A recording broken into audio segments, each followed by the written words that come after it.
Well, good morning, and I too want to wish all the dads a happy Father's Day here today on all of our campuses. Also, I want to give a special shout out to my own dad. So happy Father's Day, Dad. He's here with us today, and my brother and I have a great deal of respect for our dad. Obviously, love him. He's the best dad on the planet. So I love you, Dad. Happy Father's Day, and happy Father's Day to all of our dads today. Now, I do have an older brother, and his name is Craig, and Craig's 4 years older than me. And he's a great big brother. He always has been. But growing up, we had one of those typical big brother, little brother kind of relationships where I would bug him to death and then he would pound me. You know, typical big brother, little brother kind of stuff. Sometimes I actually deserved it. Like there was a time when I hid in his closet while he was on the phone with his girlfriend. He didn't know I was in there.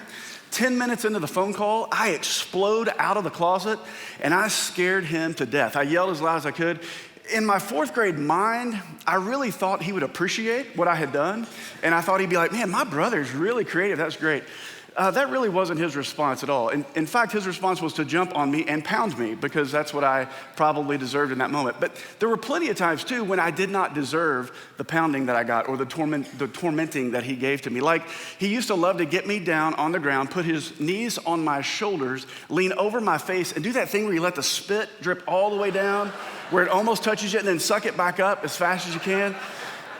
I didn't deserve that. I mean, but you know, typical big brother, little brother kind of stuff. Now, when I was in the 7th grade, my brother started driving to school. That was the first time that he could actually drive. So my parents made him pick me up every day after school, which wasn't a big deal. His school got out a little bit before ours did, so he would usually swing by and pick me up. But it meant I had to hang out with all the other car riders.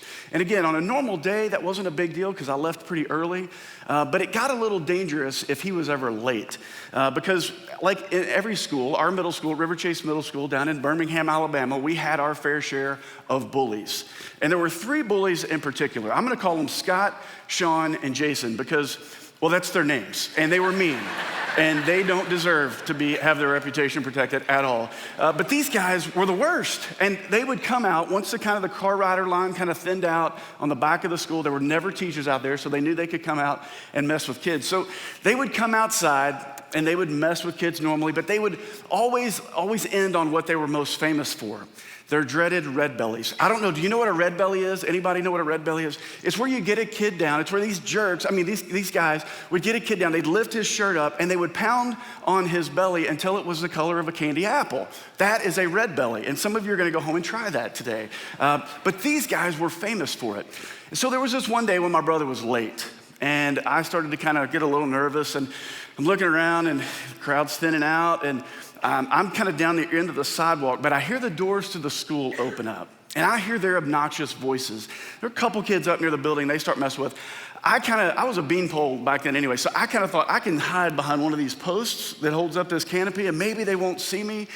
But I wasn't so lucky. Within a few minutes, man, they saw me and they came down and they started doing their normal stuff of kind of making fun of me. They're tossing my notebooks around. They're kind of shoving me a little bit. And you all would be really, really proud of me because I held my tongue. I didn't say anything about their moms. I didn't say anything about their nasty pimples or their weight or anything like that. It was self-control at its best. I just thought I'm just gonna be quiet today. Well, it eventually led to the dreaded red belly. So they get me down on the ground. My shirt comes off, and in my mind, I'm thinking, I just gotta close my eyes and just take this, and it'll be over before I know it. There's nothing I can do. So I close my eyes, and a couple slaps in, they stop. And I'm like, man, that wasn't so bad. Surely my belly's not red yet. But I open my eyes just in time to see them running towards the school building. I was like, well, that's kind of weird. And then I see 2 bodies jump over me on the ground, and they're chasing them up to the school. And I sit up in time, and I realize it's my brother, and it's one of his friends. They're chasing the Red Belly boys into the school. And so they catch up to them just inside the doors. My brother throws them up against the wall and says, if you ever touch my brother again, I'm gonna come down here, and I'm gonna beat the living tar out of you. It was awesome. It was the best thing in the world. And it was absolutely insane because those guys never ever looked my way again. They never said a word to me. They never messed with me. And what's great about this story is a few months after that incident, I started dating one of their sisters. And there wasn't a thing they could say about it. It was fantastic. That was the day that I beat the Red Belly boys, and it was great. Now, here's the deal. My brother, a great big brother, but he would have given me 10 red bellies a day if he'd had the opportunity. So why did he care if these guys were messing with me? What was the big deal about that? I mean, what would cause him to jump out of his car to defend his twerpy little brother? Well, I think it is all about love. You see, my brother loved me. And even though I drove him crazy on most days, I was still his little brother, and that meant something. My brother was willing to do something really, really hard for me, something that was uncomfortable for him because he loved me. Now, as we wrap up our series today, we're gonna land on our last need to know 4-letter word, and it is the most important one of all. Jesus actually says this. See, an expert in God's law came to Jesus and he said, hey, Jesus, boil all of God's laws down to the most important one. Out of all of the laws of God, what is the greatest commandment? And Jesus says this. He quotes Deuteronomy 6:5. Love the Lord your God with all your heart and with all your soul and with all your mind. And then Jesus goes a step further. He adds this. He says, this is the first and greatest commandment, but he says the second is like it. Love your neighbor as yourself. And then this is really cool too. He adds this last line.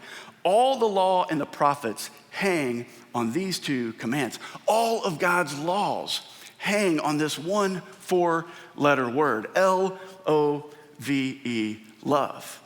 The Apostle John, he even wrote, dear friends, let us love one another because love is from God. And everyone who loves has been born of God and knows God. The one who does not love does not know God because God is love. See, love is from God, and God is love. And Jesus is the reflection of God the Father. Author Brennan Manning puts it this way. He says, Jesus is the human face of God with all the attitudes, attributes, and characteristics of the Father. So if God is love and Jesus is the reflection of God, so Jesus is love, then we, as followers of Jesus, should be all about love. All of Scripture hangs on this 4-letter word, love. Now, it's really normal for me and for you probably to say this as well. Say things like, I love pizza, or I love UK basketball. But Jesus isn't talking about the kind of love that we would throw at pepperoni or throw at a ball team. See, Jesus uses the Greek word for love, agape. And agape is an action word. Agape is not about love as a feeling. It's not love as an emotion or romantic love. It's not determined by my emotion, but it's determined by my will. It's love in action. And I like to think about agape love. When I think about what Jesus is talking about, I like to think about agape love as a love which causes me to fight for someone, to do what may be hard or uncomfortable, to sacrifice my own comfort and my own well-being for the sake of someone else. It's the kind of love that motivates a guy to jump out of his car to rescue his little brother. You see, agape love, it doesn't consider my own happiness. It doesn't act based on what I'm gonna get in return. It never, ever, ever gives up. No, agape love, it causes me to fight. And to fight for someone else because they're valuable and because they're worth it. When we agape somebody, man, we strap on the gloves and we step into the ring and we go the distance for that person.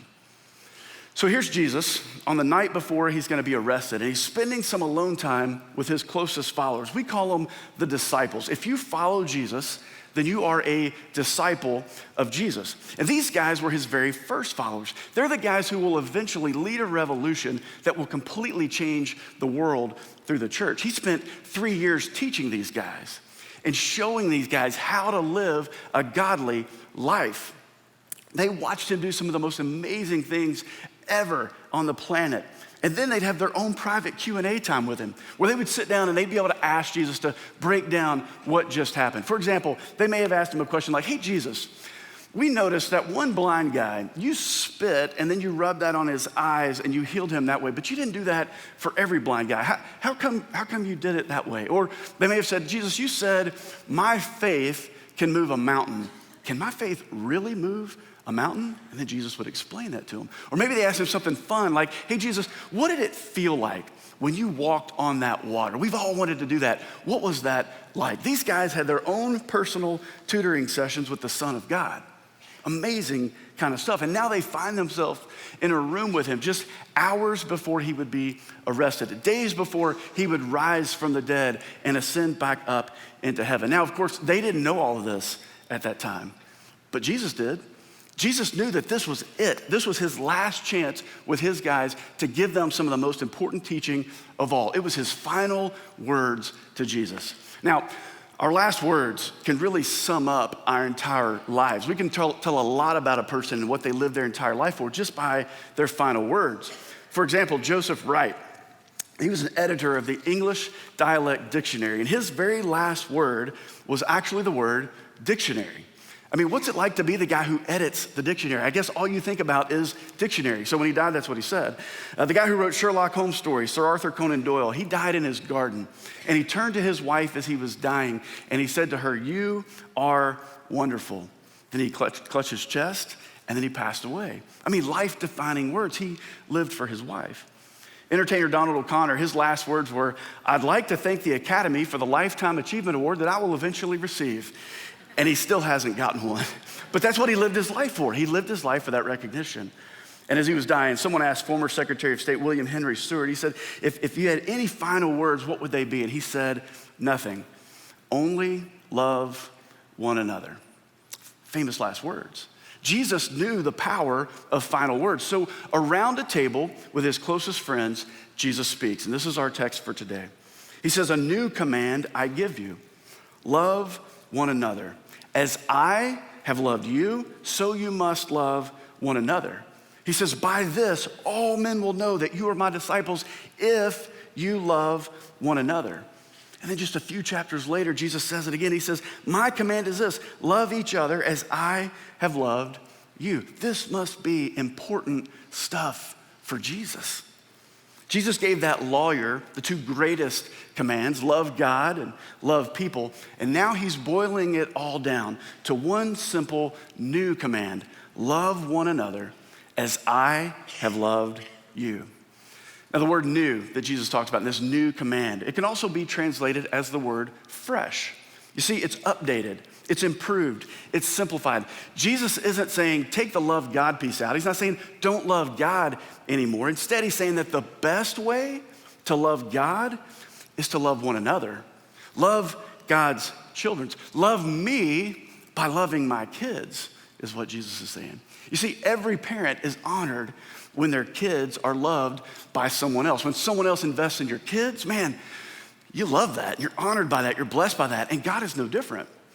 When my son Carter turned 16 years old, I asked several godly men that were in his life and friends of mine to write him just a short email or a note card or a letter, just offering him some pieces of advice, some wisdom about living a godly life. These were amazing guys, and all of them were super busy, I get that, but it meant so much to me that they would take the time to just write a simple paragraph or two to encourage my son. I was completely blessed by the fact that they loved Carter. But there was one guy that I asked to write something, and he wouldn't write anything. And he'd been a good friend of mine for a long time, and he had recently moved away, and he was really, really busy. I get that. But when I asked him if he would write something for Carter, just a short email, he had his assistant send me a reply that said, "I don't really have time to do this, but thanks for asking anyway." Now, I'll be honest with you, man, that hurt my feelings. I mean, in the time that it took him to ask his assistant to send me an email, he could have easily written a few short paragraphs to encourage my son. And I'll be honest with you, I'm still gonna love this guy, he'll still be a friend, but we won't be as close in the future as we were before I asked him to do that, and he refused. You see, he dismissed my son. You diss my boy, and you diss me.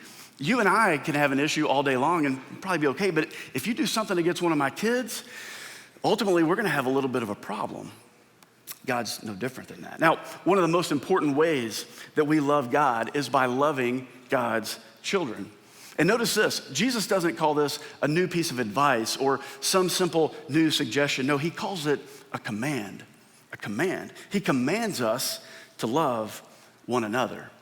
See, Jesus is expecting his disciples, the guy that he's in that room with, to be the example that all of us as followers of Jesus will follow in the future. He's saying, love requires you guys to start right here in this room. It's an inside out kind of a love. He's saying if you don't get it right in here, you're never gonna get it right outside of here. It's love from the inside out.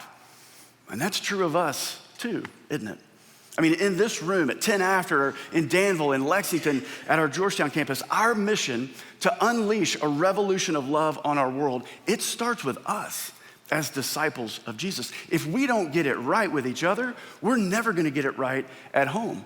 We'll never get it right at school. We'll never get it right at work. We'll never get it right in our community. Wherever, Jesus expects us to love us.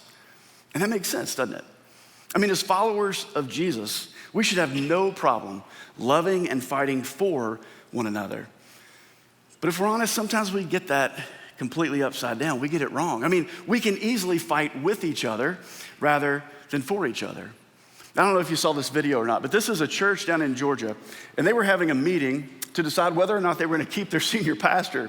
And eventually things got a little out of control. They start throwing chairs at each other, they start throwing punches, they're throwing fists about their pastor, which is crazy. Around here, we typically just leg wrestle once a year to decide whether or not John gets to stay or go. So far, he's proven to have the stronger leg, which is great for him. But that's a crazy scene. I mean, it's insane. I mean, sadly, churches will fight and split over the silliest of things. I mean, I read an article here recently about Tom Rainier, president of Lifeway, called 25 Silly Things Church Members Fight Over. Here's just a few of what he listed. He says, one church had a big fight over the appropriate length of the worship pastor's beard. Amazing thing to fight over. It's a good thing Jesus wasn't on their staff, or he might have been out of work. But another church, they spent 2 hours fighting about whether or not they should buy a weed eater. I guess one of those groups probably wanted to buy a weed eater so they could trim their worship pastor's beard. Makes a lot of sense to me. This is great. One church fought about whether or not they should be allowed to serve deviled eggs at the church meal, because you really can't bring something deviled into the church, can you? Similarly, another church had a big argument over using the term potluck versus pot blessing. Amazing. I mean, we Christians can be a little silly at times about some things like that. But we can laugh about stuff like that.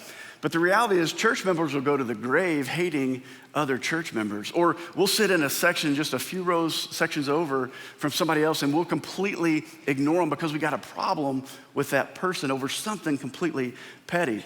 But we need to understand, man, it violates the command of Jesus when we don't forgive one another, when we don't extend grace to one another, when we don't love one another as disciples of Jesus. Hey, let me just encourage you. If you've got an issue with another one of your Christian brothers or sisters, let me just encourage you over the next couple of days, figure out a way to release that. If it means going to that person and saying, I want to resolve this deal, I want to forgive you, or I need to seek forgiveness, whatever, let's bury this and let's move on. Seek to resolve it. However you've got to release that wrong with your brothers and sisters. Vow to love them and to fight for them and never to fight with them again. Y'all, it hurts us outside of here when we don't get this right inside of here. So let's get it right inside of here. You see, love from the inside out is a very, very powerful thing. And you guys as a church, as Southland, man, you get it. Listen to a few ways of how you've loved just in the last 12 months inside of here that's moved us to love outside of here. Our prayer teams that are available in every one of our services. In the last 12 months, they've prayed for 4,700 of your prayer texts that you've texted in. And they've prayed with almost 1,500 of you face-to-face on our Sunday morning services. That's love extended through prayer. Those prayers change lives. This is amazing. You helped send 924 middle school and high school kids to their winter retreat this last winter. And then you sent 242 of them to a week-long, 492 of them to a week-long CIY trip last summer. You gave money to make that possible. And many of you volunteer in our student ministries every week, where we saw 242 students baptized in the last 12 months. 242 students. That's amazing love. Over 6,000 of you gathered over the course of a weekend at our Richmond Road, at our Lexington campus on Richmond Road, where you packed over 1 million meals to send to our partners in Haiti. 1 million meals. You laughed and you cheered and you encouraged each other the entire time that you served. It's amazing. And all of you willingly gave over 600,000 $1 bills to the Dollar Club in the last 12 months to meet the needs of almost 75 families who needed to experience hope, who needed to be fought for. They needed to understand the love of a Christian community inspired by Jesus. Man, that's incredible. That's just a handful of ways that you guys, as disciples of Jesus, have loved from the inside out. You see, love required us to serve. It required us to give. And our love inside of here moved us to love outside of here. And I'm convinced, man, when Jesus gave this new command to love one another, I'm convinced he knew that this would happen. Because when he gave this command to love one another, he also said this, by this, all people will know that you are my disciples if you have love for one another. See, the mark of a disciple of Jesus is how we love one another. The revolution of love starts with us. I was a youth minister at a small church in Louisville before I came to Southland many, many years ago. And we started out with a group of about 11 kids. They were middle school, high school kids. And over the course of a few years, that core group of kids grew to about 60 kids. It was a fantastic time. But that group of 11, they were some amazing young people. And I can point to one reason why they were so amazing. And his name was Brian Schaffner. You see, Brian was a young teenage kid that was in our group. And Brian was confined to a life in a wheelchair.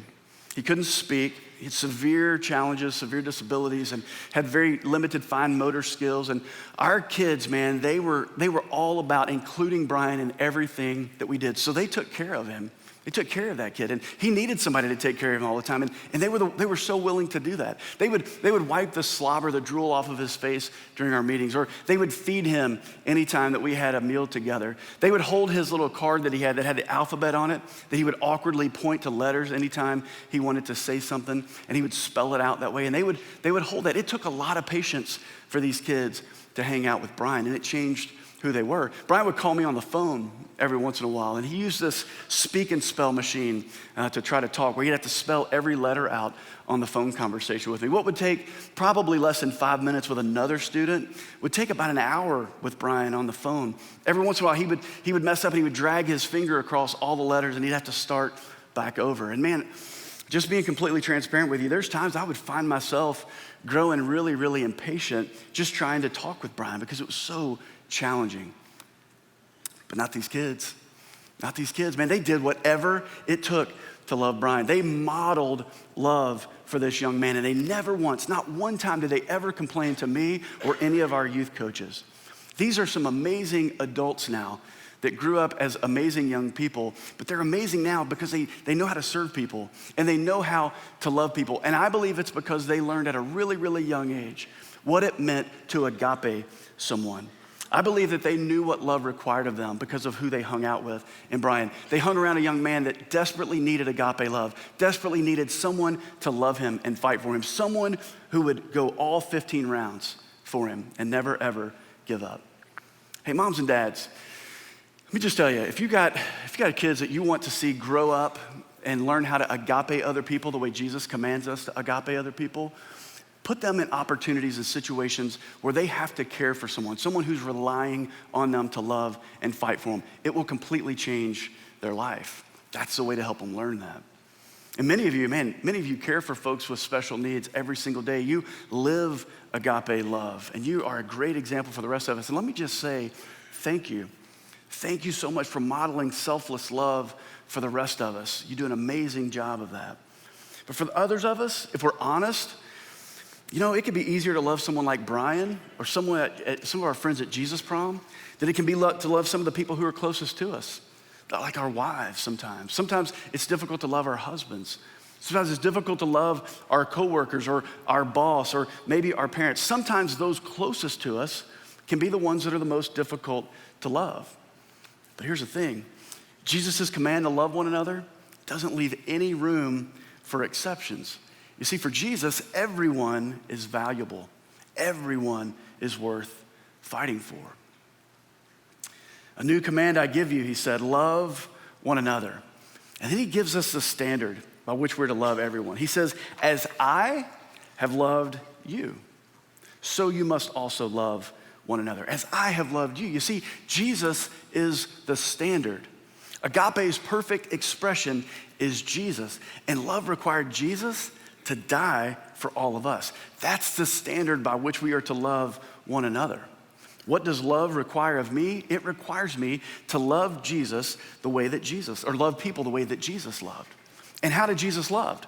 How did he love people? Well, he served forgotten people. He touched lonely people. He healed sick people. He gave life to dead people. He extended grace and mercy to undeserving people. He fed hungry people. He empathized with sad people. Jesus loved people. And he made it look really, really easy. But it's not that easy, is it? I mean, sure, we want to be able to love people the way Jesus loved people, but some people are really, really difficult to love. I mean, there's some people that when we're trying to love them, we want to throw in the towel after going just 1 or 2 rounds of trying to love them. I mean, they're mean to us, or what they did was completely unforgivable. They don't appreciate me. They're unfaithful to me. They make fun of me. They lie to me. They ignore me. They're annoying, and they're completely needy. What in the world do I do with a person like that? What does love require of me with very difficult people to love? The answer Jesus gives us is to love them anyway, the way that he loves us.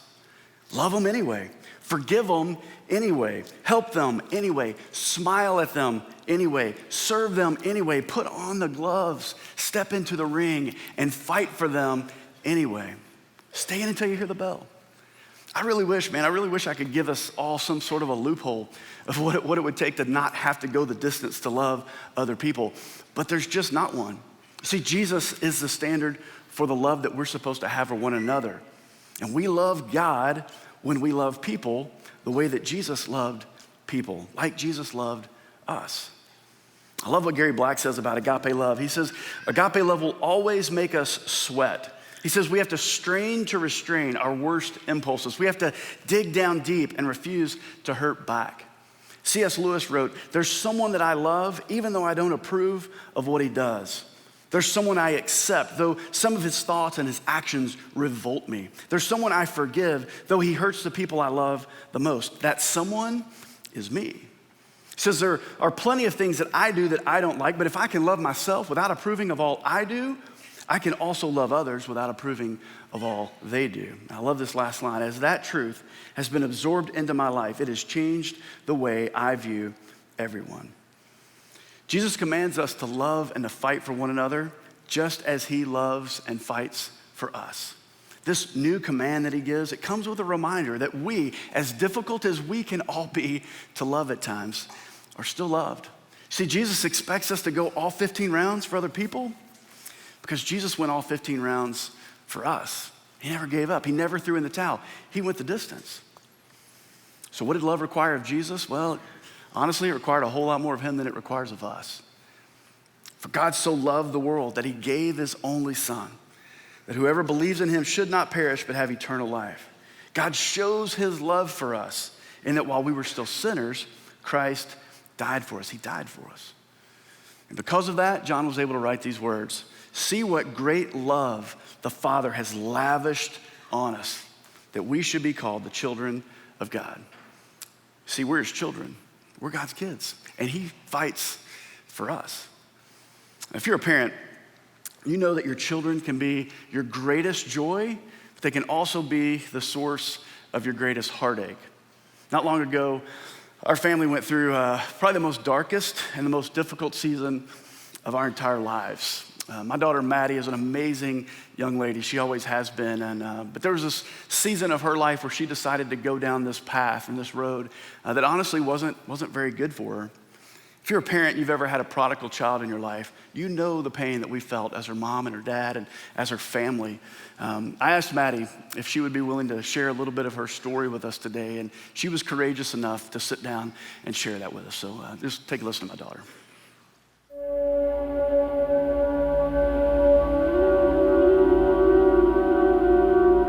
I'm not sure how I got here or what led me to this point. I don't know what I'm doing anymore.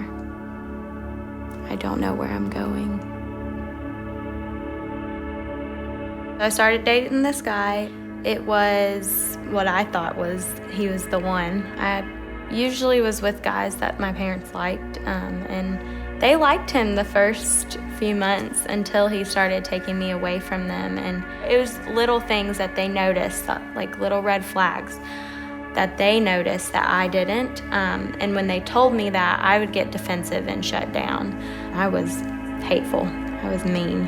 I was very selfish. I only wanted to see the good in him, and in my relationship, I did not want to hear what my parents had to say or my friends. I wanted to live and learn on my own. I wanted to experience it. I kept saying, I'm 20 years old, just let me figure it out.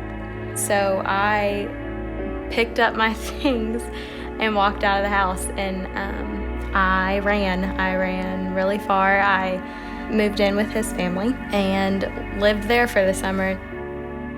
I thought it would get easier when I moved away, and it didn't, because every time I would come home for a weekend, because I worked another job in Lexington just so I could be able to have gas, I did not understand why they would give me that chance, and why they were offering me a place to stay and lay my head and eat food for free after I had turned my back and walked out on them. I could just see the hurt on their faces every time I left.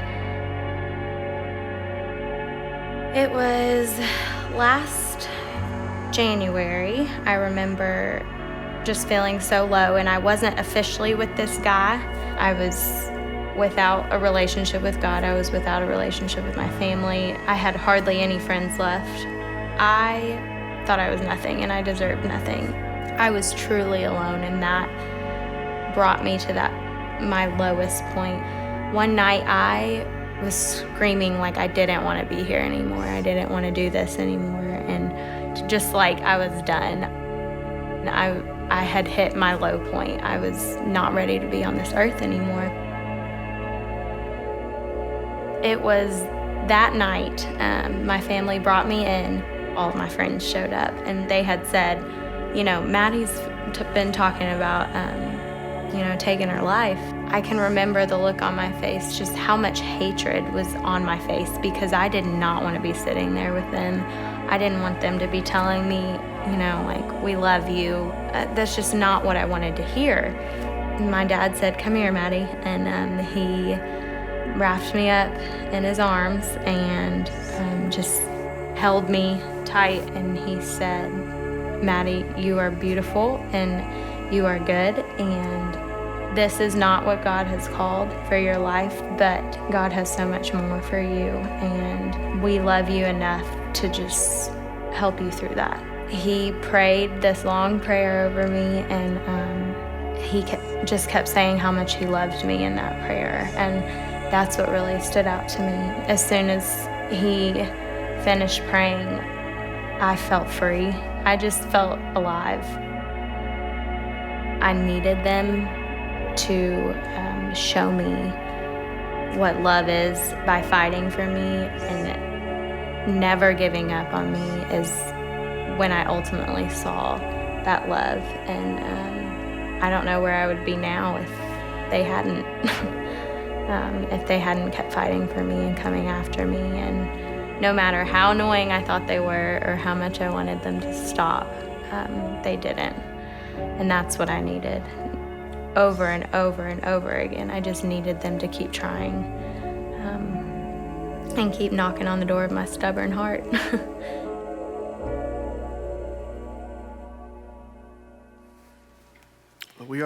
We're so grateful to have our daughter back, as you can imagine, and she's healthier than she's ever been in her entire life, and we're so proud of her. And we fought like crazy for her, and we would have kept fighting and done whatever it would have taken to save her. That was obviously a very, very painful time for our family, but thank God has redeemed every single bit of it. What did love require of us? Well, it required us to fight. It required us to put on the gloves and do what was hard for somebody else, someone valuable, somebody more important than our own reputation, somebody more valuable, more important than our own comfort and our own well-being. Agape love. So let me ask you, who are you fighting for? Who have you put the gloves on for that you're fighting for? Have you taken them off? It's time to put them back on and not give up fighting for that person. Do they know that you're fighting for them? Do they feel that? Can they feel that love? Even if they find it really annoying like Maddie felt it, Do they still know that you're there fighting for them and slugging away the entire time? Who in your life needs to know that you love them without question the way that Jesus loves you? There's somebody in your life that needs you to fight for them the way that Jesus fights for you. That is what love requires of us. So let me just encourage you today, put on the gloves, get in the ring, and don't get out. Stay until you hear the bell.